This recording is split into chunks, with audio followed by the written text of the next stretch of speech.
Madilim pa nga nung umalis ako sa amin para pumunta sa agency dahil ngayong araw yung schedule ng pidos ko.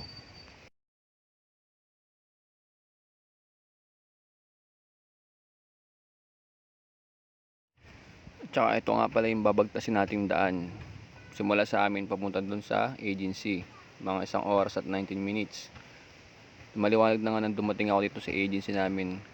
So, konti pa lang ang tao. Naghahantay kasi ang start ng training ay 8 o'clock. So, kailangan mga 7:45 dumating ka na dun sa agency.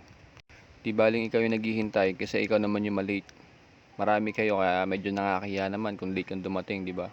So dumating na nga kami dito sa room. Ayan, kakonti pa lang kami dito habang inaantay pa namin ng iba at siya yung trainer namin. Tsaka bakit kaya yung ibang tao ayaw talaga umupo sa harapan kahit marami ng bakante doon, pinipilit pa rin umupo sa likod.